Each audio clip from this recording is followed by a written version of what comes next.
Can you guys hear me now? Yeah. Yeah. Sure. Okay, great. So it's a pleasure to welcome Webster from.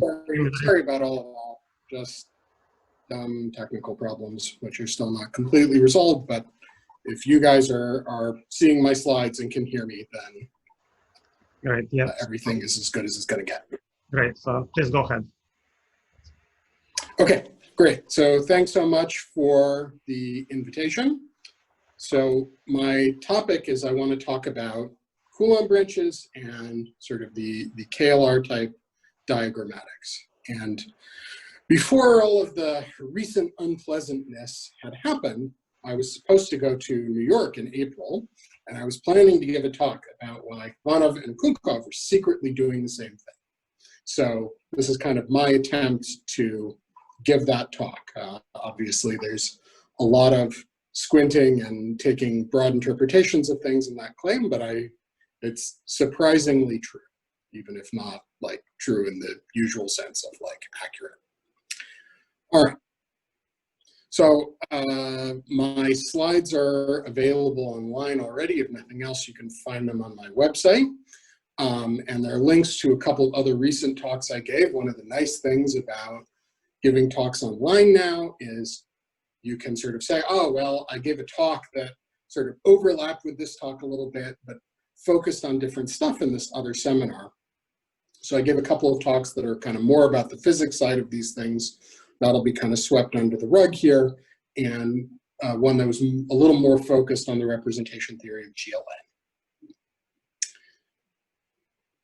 All right, so the kind of broad context here is for many years, I've kind of had two research trajectories involving kind of geometric stuff, algebraic geometry, homology, perverse sheaves, quantum coherent sheaves, which I don't think I'm going to really explain, but they're sheaves of modules over quantization of functions on one side, and on the other side, I sort of draw these random pictures and say, oh, well, look at these modulo these local relations. And these seem like very different things, but of course, it's not coincidence that I'm interested in both of them. There are some connections between them. So at least for a long time, the kind of standard answer to the connection between them was to derive this diagrammatics from the geometry of quiver varieties.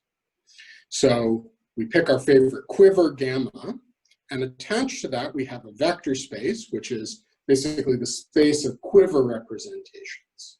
So along each edge of the quiver, we put a vector space on each node of the quiver, and along each edge we choose a map. The set of such choices is a vector space,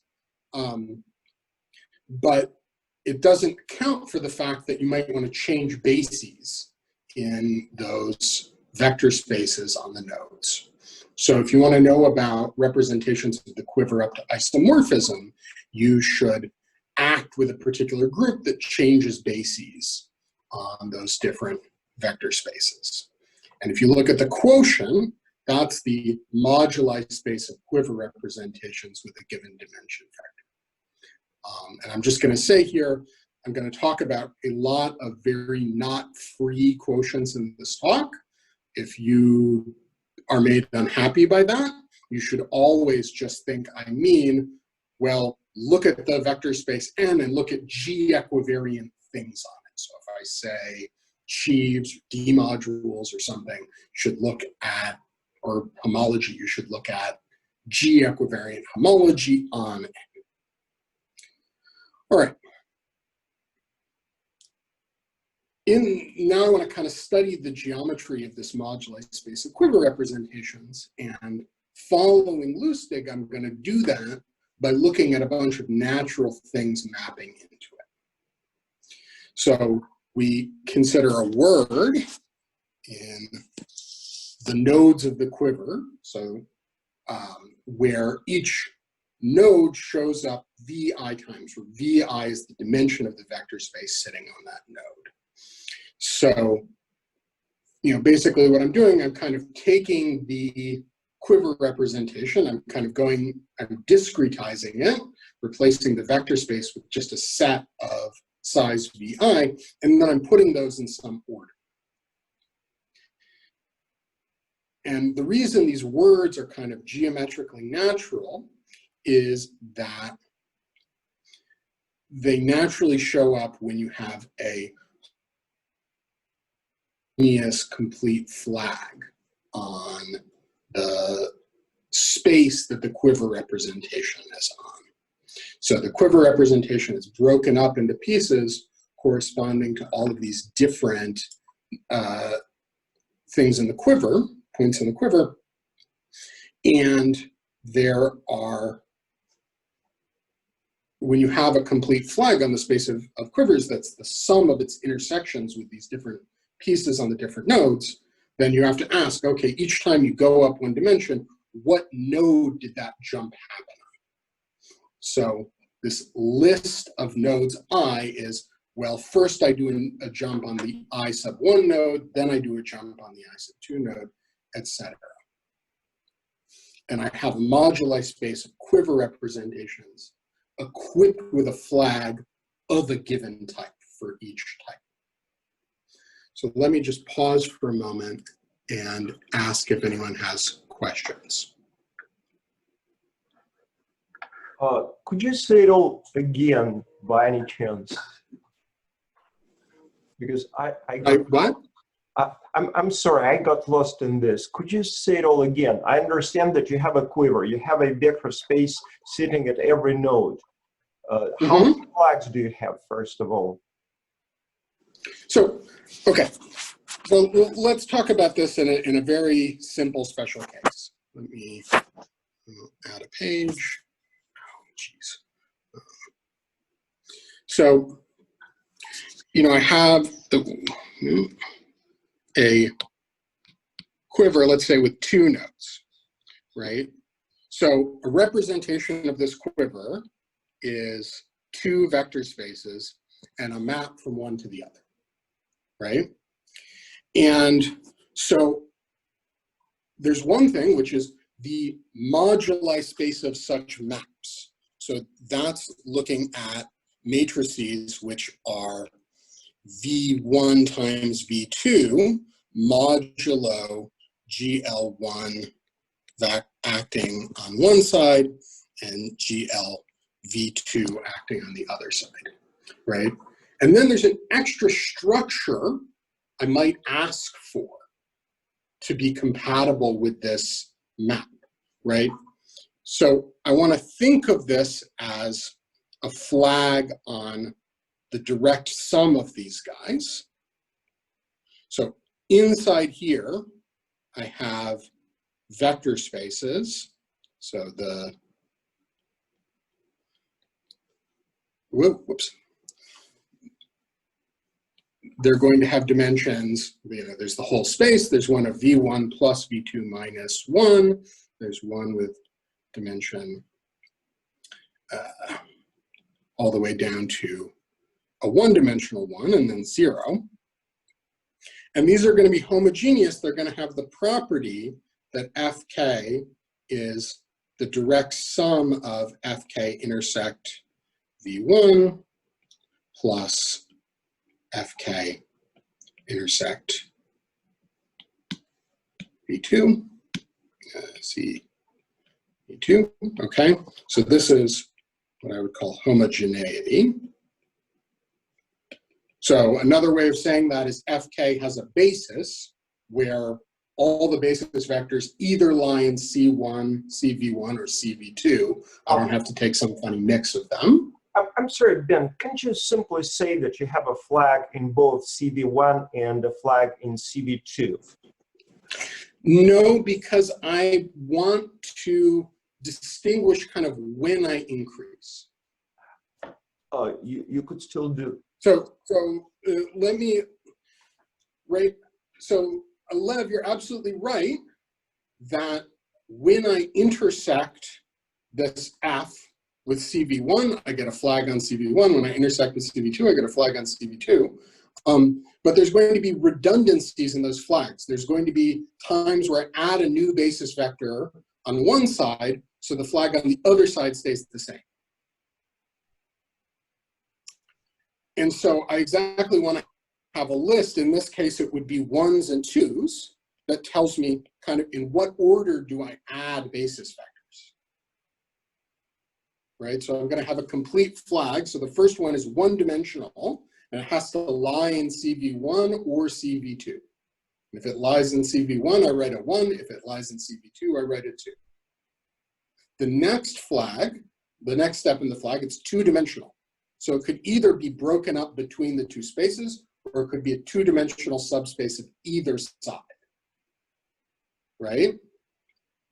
And so to tell you which one of those I want, I then write either a 2 or a 1, right? So I would write 1, 1 if F2 were inside CV1. I would write 2, 2 if F2 were inside CV2. And then if F1 has one dimension on each side, I have two options. I can write 1, 2, or 2, 1, depending on whether the line is in CV1 or CV2.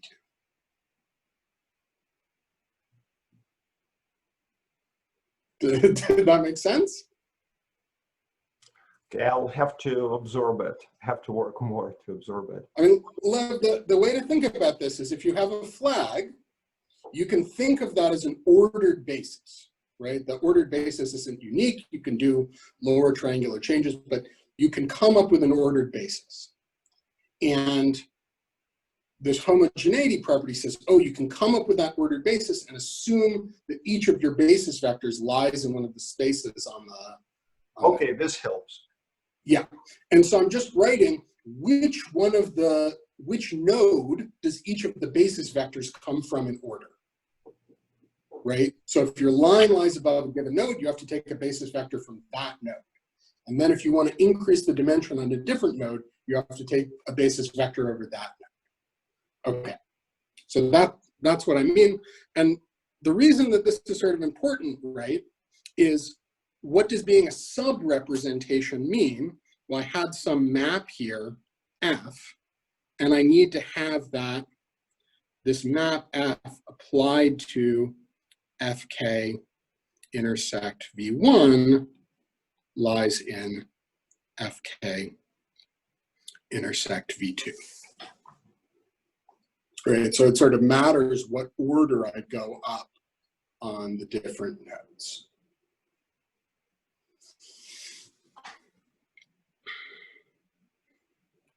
All right. So, yeah, I agree that's a lot to take in at once. This is sort of an established story about where this KLR algebra comes from, and I'll say these spaces of quiver representations equipped with a flag, these were considered by Lustig in his construction of the canonical basis. So this is kind of some very classical geometry which had been important for Lustig. All right, and well, I'll just say this formula here, this is exactly saying that I have to add one new basis vector, and which node does it sit on? Well, it's the one where the dimension increases. So it's the kth basis vector I choose lies on the node I sub k. All right. So just as an example here, right, if I have 1, 2, then I have that F1 lies in V1. And so when I look at F applied to that line, it has to be sent to 0 because there's nowhere on the second node for it to go. So this only has the 0 map. And on the other hand, if I have 2, 1, then I do have a choice. I first put a line on the second node, then I choose a line on the first node, and the lines are allowed to map to one another. So I'm allowed to have C mapping to C by some non-zero scalar. So these are this is sort of how you get different spaces here, right? And we'll see this difference show up, maybe only very implicitly. Okay, so I have a space, I have a bunch of other spaces mapping into it, and a very kind of natural thing to do from the perspective of geometry is to consider all the fiber products and consider the homology of those as an algebra under convolution. And one of the reasons this is a natural thing is we read Chris and Ginsberg, and this tells us this is an X algebra of some sum of sheaves. And again, I'll note here, this push forward, this is exactly what Lustig studies for the canonical basis. So these guys are exactly the perverse sheaves of Lustig.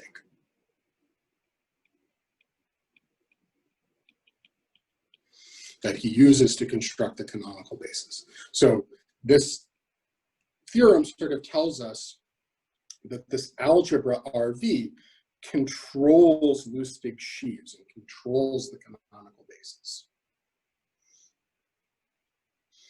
All right, and work of Varniolo-Vassero and Rouquier tells that this algebra with a very geometric looking definition has a combinatorial description. So it's generated by some natural homology classes. When I take the same word twice, there's a diagonal inside that fiber product. I have a tautological bundle attached, and that I represent as just a bunch of vertical strands with labels telling me what my word was. That's going to be an idempotent in this convolution algebra. I have some tautological bundles that come from my flag, and there's a first Chern class to that tautological bundle. I denote that with a dot.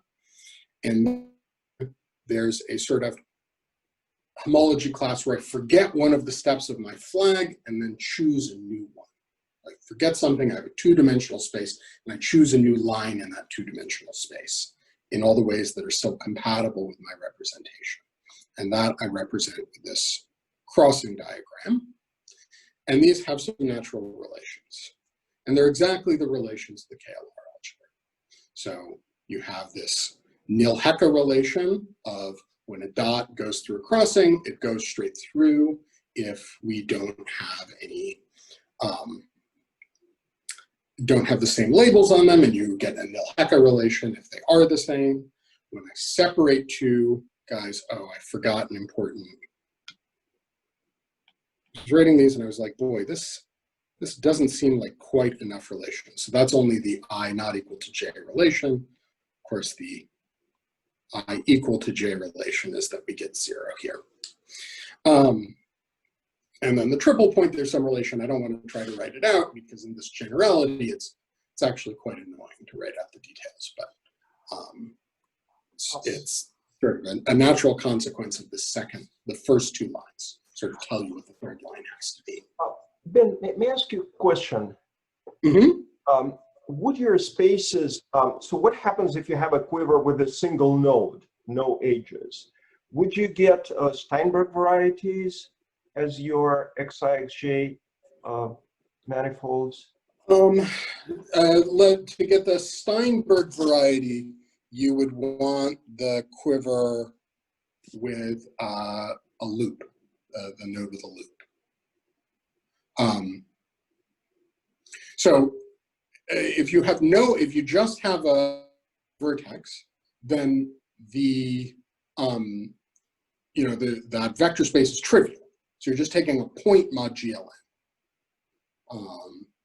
And then you're taking a point mod of Borel, and you're taking a point mod Borel over GLN. So I think you get the flag variety times the flag variety cross modulo the G, or another way to say that would be the double coset space, G mod B mod B.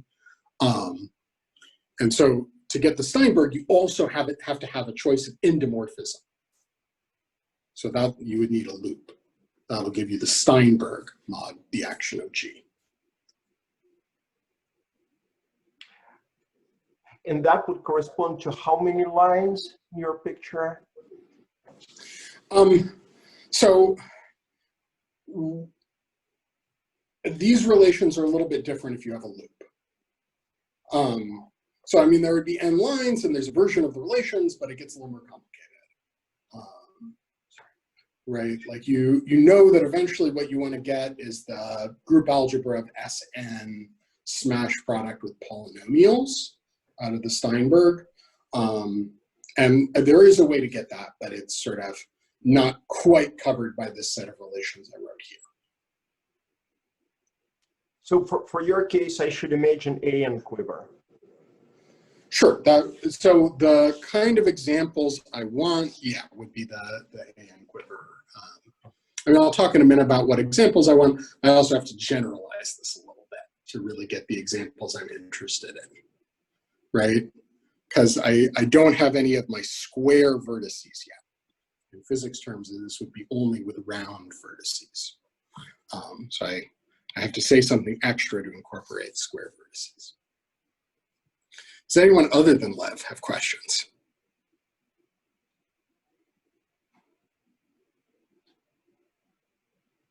Okay. So I want to generalize this construction, as I was just saying to Lev, because there are actually some very interesting cases that don't quite fit in this rubric, but fit in a small generalization. So let me say slightly differently how I ended up at the place that I did with these spaces of Quiver representations with compatible flags. So the way this would come up is if I choose a co-character from C star into G. So remember here, G, this is a product of GLMs. So co-character, that's basically choosing a basis of each of the CVIs and then choosing what weight my C star is going to act on that by. So it's basically for each VI, I have, or each CVI, I have basis vectors 1 up through VI, and each of these guys gets assigned some weight. So maybe minus 32, minus 17, 0, 6, etc. So I assign actual integers to them. And I can think about this criterion. So first of all, that gives me a flag by looking at all the spaces with weight below some specific amount. So these weights give me an ordering of my basis vectors, and so give me a flag. And I can think of preserving that flag as being about being a sum of negative weight vectors under the action of this co-character. So there's actually a very geometric description of this space. Now, as before, I have to think about how I can change bases. But of course, if I'm going to not mess up this stuff about being compatible with my co-character and having negative weight, I should only do basis change by the subgroup preserving my flag. And if I take these elements of negative weight and then mod out by the subgroup, that's another way of describing this moduli space of Quiver representations and a flag they preserve. Because I can use my GLs to move that flag to be this one. And then I think about, oh, how unique was that? Well, it was unique up to a stabilizer of that flag. All right, but this is a sort of general geometric thing. I have a co-character. I look at the negative weight space for it on some representation, and I look at the quotient of that by the subgroup. So I can do this for any representation in any group G. And I want to change what I said on the previous page in a small but important way. Instead of just looking at co-characters into G, I look at a fixed C star action on this quotient, and then look at all the different ways to lift that up into a C star mapping into the normalizer of G. So I often think of this as I take a C star that commutes with my group. That's, of course, going to be in the normalizer in GLV. And then I look at all the different ways of multiplying that by a co-character into my group. But somehow, to me, it's kind of natural to think of that as fixing the C star action on the quotient and then thinking about all the different ways to lift that up to a C star action before you take the quotient. Because, of course, if two ways of doing that differ by some map into the group, well, they'll be the same on the quotient. All right, so just as before, we can consider the negative weight space for that co-character and then mod out by compatible parabolic. And I'll get something that maps down to y by just think of my element with negative weight as an element of the whole space and then mod out by a larger group. And I can do exactly the same construction. I can take the fiber product, which I can also think of as taking X between some push forwards. This is some kind of massive generalization of this construction of loose stakes. And you might rightly complain that there are infinitely many different C, because any interesting algebraic group or interesting, Lie group or GLN has many, many different co-characters into it. But actually, this space of negative weight vectors, there are only going to be finitely many different choices up to conjugacy. So when we did this before, choosing a co-character required choosing actual weights, sort of grading on our vector space. But of course, many, many different choices of grading will give you the same flag. So all I really cared about was sort of what flag I got. But it's somehow nice to think about the fact that I can get it from one of these co-characters. And one of the reasons is, well, co-characters, that's something that makes sense in much more generality. And I'm obviously being a bit vague about this, but this algebra always has a kind of KLR type presentation. I'll only talk about one important generalization of it, but they kind of always have a presentation in the same, roughly the same style, though you have to interpret that very generously. Ben, what is G? Can you remind again? What is G capital? Does you say that any representation well, and this could be any G. So on this page, this makes sense for any representation and any group G. Probably it should be connected reductive. Now, in practice, I'm only ever going to talk about G, a product of GLVIs. Mm-hmm. So you don't need to lose any sleep thinking about any other case.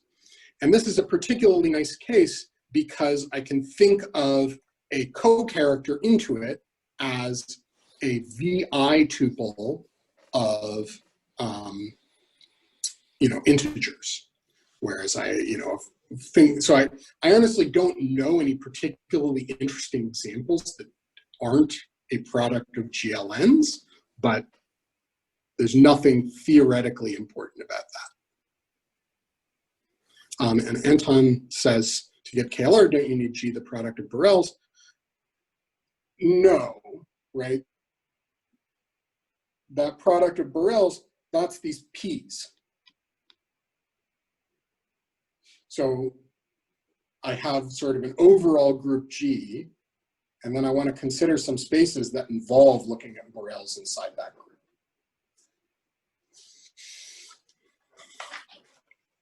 That are compatible with particular co-characters.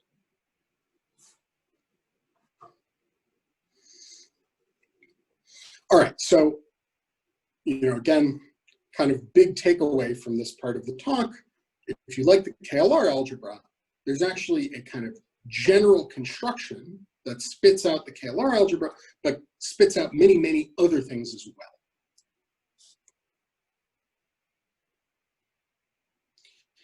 And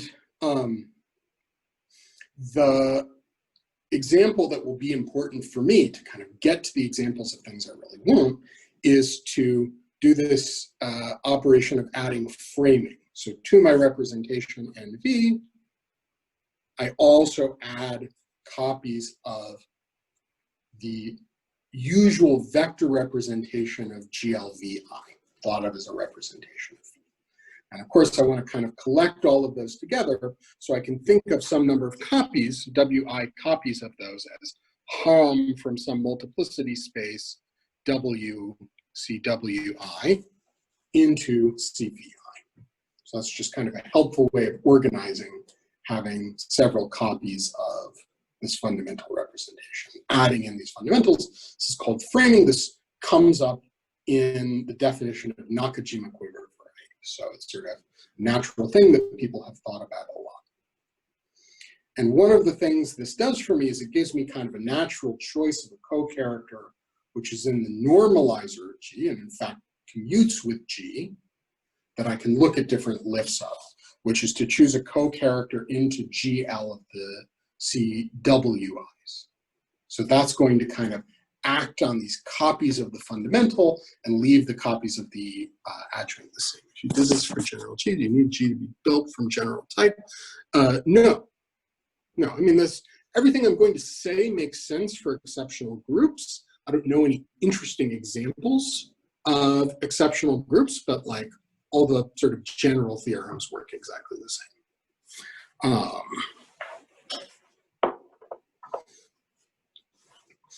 All right. So when I choose a co-character, well, I just said, when I choose a co-character into a GLN, that's sort of putting an order on some basis vectors, which I can think of as, actual kind of grading of the basis vectors. But again, what's going to be kind of important for me is the order. So I'm going to have some word in, which I'm going to draw as red, in the nodes of my quiver, which is ordered by, I look at this C star going into the G product of the GL CWIs, and I look at the different weights it assigns to different basis vectors, right? So for example, here, again, maybe this guy has weight -7, and this guy has weight -5, and this guy has weight 0, this guy has weight 1, this guy has weight 2, let's say, right? So this is telling me that in CW2, I have a C star action that's like T to the 2, T to the -5. I picked out one of my basis vectors as weight 2, and one of my basis vectors as weight -5. All right, and then choosing a lift of this means also choosing what the weight of the basis vectors of the VIs are. So choosing a lift means I also add in some ordered word in, which I'm going to draw black, that tells me about this basis vectors of the VIs. That might look something like this. And I'm intentionally being a little bit vague. You can describe sort of the compatible kind of quiver representation and flag that you want in elementary terms, but it just gets a little bit messy, and you can figure out what it is if you think carefully about the C star actions. And again, the number of times that I will come up in the black word is VI, the number of times it'll come up in the red word is WI.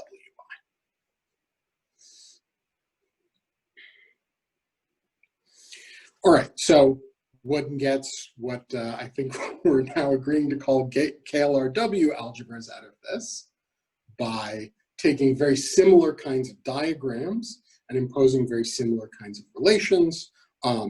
And I'll note here, I'm being kind of agnostic about whether to allow dots on red strands. There's a version where you do, there's a version where you set them to 0. Maybe I'll say some tiny amount about the difference between them. They're just sort of, they're different variations that describe slightly different things when you go to other contexts. Are there any questions at this point?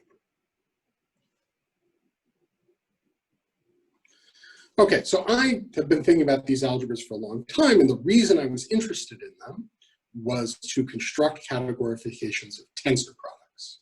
So adding in these WIs and sort of Nakajima's philosophy involves choosing the highest weight, and then you're studying quiver varieties that describe that representation, and a C star action in GLWI should correspond to some kind of tensor product. So it's kind of natural to look at that geometry and try to get something diagrammatic that would describe tensor products.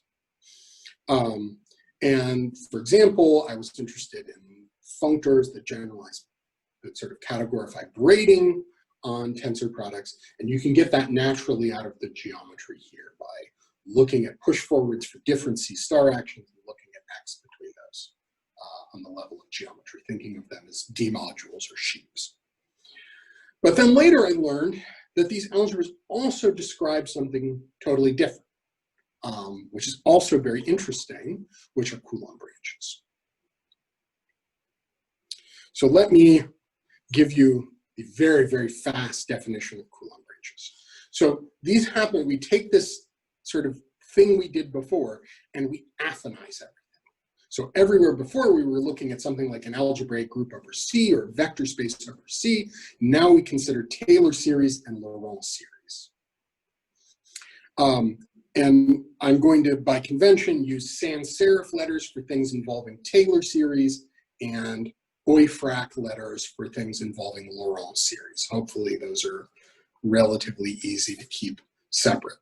So this sans serif Y here is, well, the Taylor series in my representation, not the Taylor series in my group.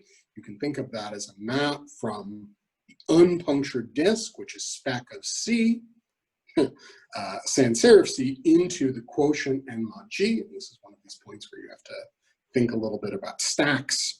But if you prefer thinking about principal G bundles, this is the moduli space of principal G bundles on the disk with a choice of section of n. So that's sort of what the space n mod G classifies. A map into that is a principal bundle. That would be if n were trivial. And adding in that representation n means you also choose a section of the associated bundle for n. And then this next line is doing all the same things, but now for punctured disk instead of an unpunctured disk. All right.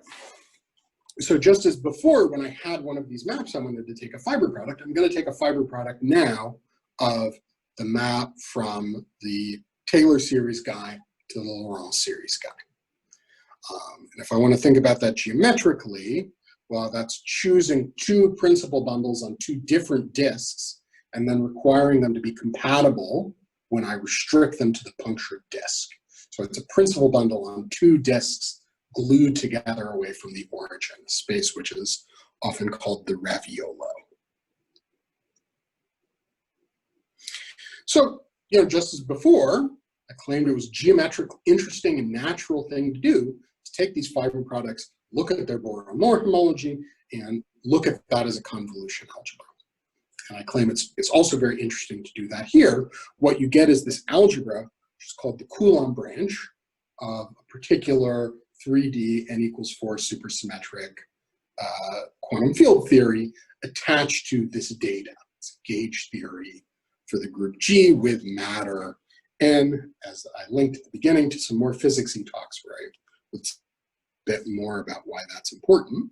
So this definition is sort of motivated by three-dimensional quantum field theory. Lev, for example, has been thinking about it for a very long time. But I want you guys to just think, oh, well, this is some affine version of KLR algebras. I took KLR algebras, this sort of very natural geometric thing, and I kind of souped things up a little bit. I went from finite dimensional groups to affine Lie groups. And one would hope that this guy also has a KLR type presentation.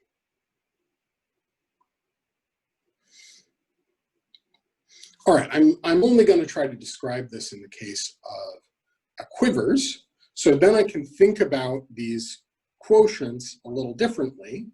Can think of the Laurent series version, this guy, as, well, this is just the moduli space of quiver representations valued in Laurent series. So I take matrices with entries which are Laurent series and multiply them by invertible matrices whose entries are Laurent series. And then the Taylor series version of this is the moduli of quiver representations over the Laurent series with a choice of lattice sitting over each node, which is preserved by the quiver representation. And again, this is one of these like, oh, can bring everything to standard form, then I can think about how unique the transformation I use to go to standard form is. You'll see it all pops out. But this is somehow not very conducive to this kind of KLR philosophy, because the important thing with crossing, which came from looking at consecutive sort of steps in a flag. So I don't want to be using the lattices, I want to be using affine flags. So I thought I should actually write the definition of that. What's an affine flag? Well, in m copies of the Laurent series, that means I have a lattice for every integer, but these aren't randomly corresponding to each other. Of course, they're nested as a flag, but they also have to be sort of periodic. They're kind of periodic in this helical way of, once I've gotten down to the right codimension to be t times my lattice, I must be t times my lattice. And it's sort of just a general philosophy that whenever you want something in describing the combinatorics of affine flags, you want to be periodic. So for example, the Schubert cells in affine flags are described by periodic permutations, permutations from Z to Z, where, you know, if I shift up by M, I shift up my image by M as well. All right, are there any questions? I know this is a little bit fancy. If you've been hanging around these geometric Langlands people for a while, it's suddenly like, oh yeah, of course, lattices, yada, yada.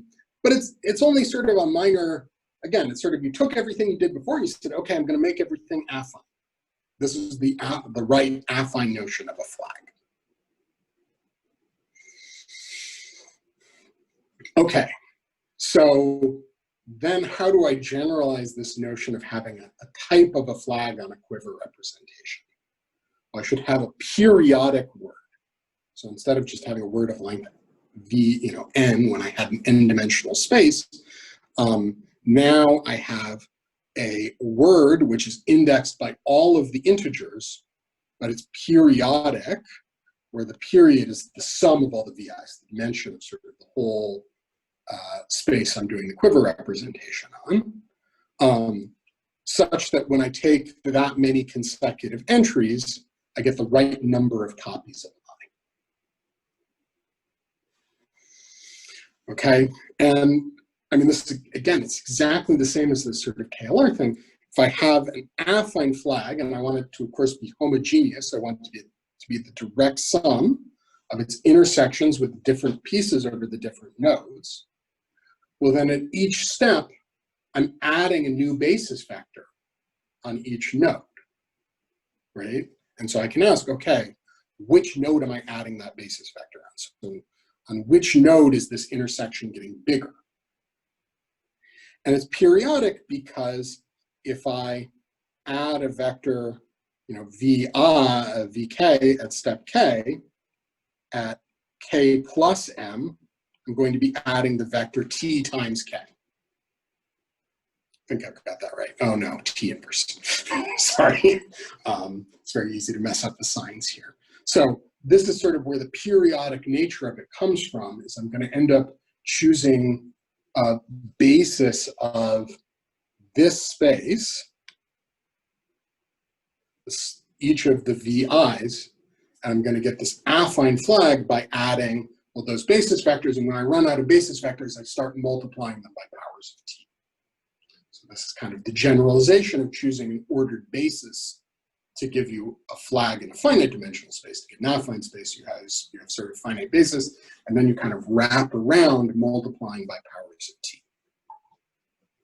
And so just as before, I can look at a moduli space of Quiver representations over the Laurent polynomials with a compatible choice of affine flag of sub-representations.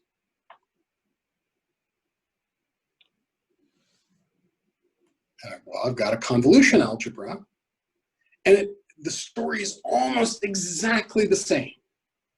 Almost exactly the same.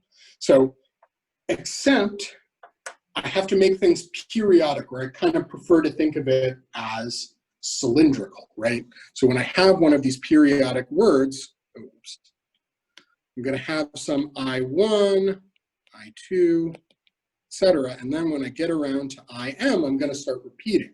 So I can think of those as going on a circle.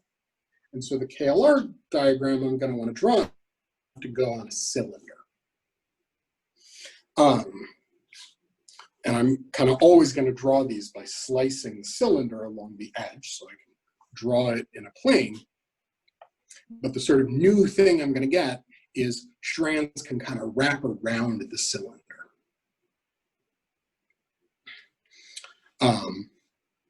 And again, so just as the KLR algebra, it sort of looks like the group algebra of Sn with some funny singularities thrown in, some funny multiplication by polynomials when I try to apply certain relations. Well, this is the same, but with periodic permutations. So elements of the affine, the extended affine symmetric group rather than just the symmetric group. All right, are there any questions?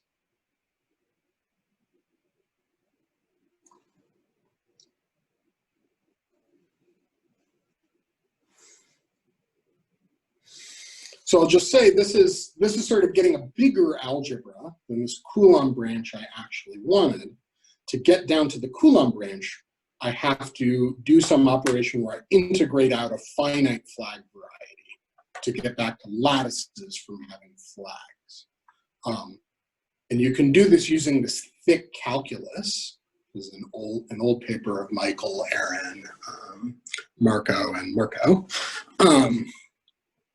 So what you have to do is for every node, you have to take all the strands from that node and sort of bunch them down into a thick strand at the top and the bottom. And the multiplication rule is that if I have a thick strand and a bunch of things coming out of it on both sides, that's the same as doing a half twist. So this is this kind of longest de Mazur operator. So you should kind of think of this, all the strands together as applying the longest de Mazur operator to go from all polynomials to symmetric polynomials, and then the split as including symmetric polynomials into all polynomials. You can set up a polynomial representation where that's what happens. And again, I've done this all only using sort of the KLR version, but you can add in the red strands and not really change anything. I don't think it matters whether it's the thick affine Grassmannian or the thin affine Grassmannian. I am not going to swear either way. I think you want the thin one. But of course, there's a lot of craziness about interpreting what kind of homology classes you work with. So I wouldn't be surprised if you could kind of make it work either way. Just being kind of careful about what you mean about the homology, because you want homology classes. This is one of these things where I kind of don't want to get dragged. Yeah, let me not get dragged down into the details about this. Let me just say it's kind of complicated. It's one of these things where you have to assign homology classes to things which are finite dimensional along some dimensions and co-finite dimensional along certain other dimensions. It's all very complicated, and I always just say, oh, well, go read this section of BFN's paper. That'll explain everything. So my answer is go read BFN's paper and take it up with them. All right. So I plan to have an intermission here, but we can just skip that. And luckily, I signed up to do a second talk. So if I run out of time, I don't have to worry too much. But let me try to say what my punchline for this first talk had been. And we can always review a little bit in the next talk. So the reason I thought it was so important to incorporate these red strands is that's how you get most of the kind of interesting things we already know about as Coulomb branches. So in particular, the nil cone of GLN comes up when I take this particular quiver. So the way to interpret this is always round vertices correspond to VI's and square vertices correspond to WI's. So what I mean here is that V is n minus 1, n minus 2, etc. And W is n, 0, 0, 0, etc. And those of you who know quiver varieties might know famously this is how you get the null cone as a quiver variety as well. But that's kind of a funny coincidence. So in general, you can take one of these guys, you get a Coulomb branch, you get a quiver variety attached to it, and they're quite different. They're instead supposed to be dual under 3D mirror symmetry. So this is part of why I and many other people kind of got interested in this, is this was supposed to be telling us the answer on the other side of 3D mirror symmetry. So in particular, you can get Slotowee slices this way, but by putting in the quiver data that give you partial flag varieties. I'm sorry, Ben. Here you're drawing the duals, the quiver duals of the ones that will give you what you want. Am I correct? I'm drawing the quiver gauge theory. You need to get these guys as the Coulomb branch, which is the dual of the theory you need to get them as quiver varieties. Yes. Yeah. So you're okay. Yeah. So yes, in order to get the diagram that would give you them as quiver varieties, you have to apply this rank level duality. And the other one that's quite interesting is you can get a symmetric power of C2 mod a cyclic group. And again, all of these guys are quiver varieties, but they're quiver varieties in general for different quivers. So there's some interesting duality underlying this. But these are very interesting objects on their own. For those of you who think about Springer fibers, well, the Slotowee slice is a geometric thing which contains the information Springer fiber in it. Springer fiber is a fiber of a resolution of this guy.